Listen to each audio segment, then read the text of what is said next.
If you decide, I want to increase my income by picking up a side gig or starting a business, then it doesn't matter what strategy you picked, right?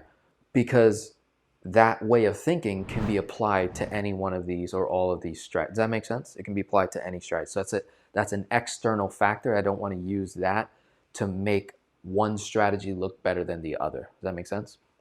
So that's an external factor, increasing income and reducing your lifestyle expenses, right? So you're altering the way that you live for a period of time to achieve a particular result faster, right? So we'll write external factors that improve you getting out of debt faster, okay? And the main ones, the most common things we're familiar with is, oh, let me just get my income up. The more money I bring in, right, the more cash flow I'll have. If I maintain my lifestyle, increase income, I have more money to work with to eliminate debts. That makes sense, right? So that's not necessarily a strategy. I would just say like that's just an external factor decision that will improve the strategy that you're doing, but it doesn't make one strategy better than the other, okay? So increasing income, and then reducing expenses, right? I'm sure you can all agree with me. One of the major issues in America today, if you're an American citizen watching, the thing that majority of Americans struggle with is consumerism, okay? You've been living your entire life from the moment you got a job. You've been in, even before you got a job, the way your parents operated. And then when you got a job and started working and building your own family and life, you've been indoctrinated your entire life to be a spender, to be a consumer, okay? So when you decide to become debt-free, you're also making these additional internal decisions inside that are going to alter your life for the rest of your life and generations to come.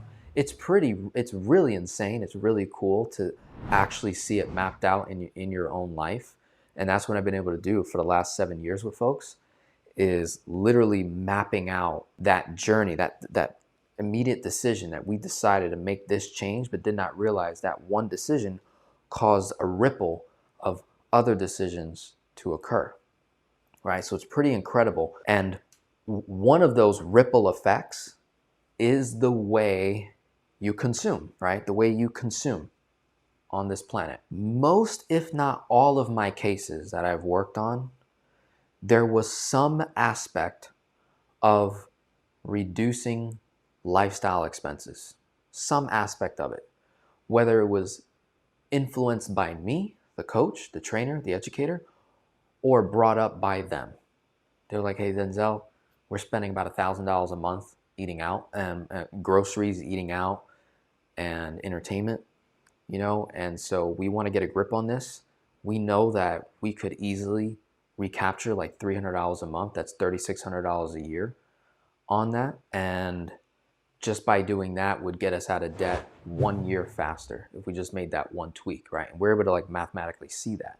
It's so cool, right? I geek out over this. It's so cool when you can make that internal decision where it's like, okay, I don't have to consume at the level I'm consuming. For what reasons many of us are not able to answer, and it's usually the defense of why you wouldn't want to change your American consumerism ways is because of some kind of financial trauma in your life.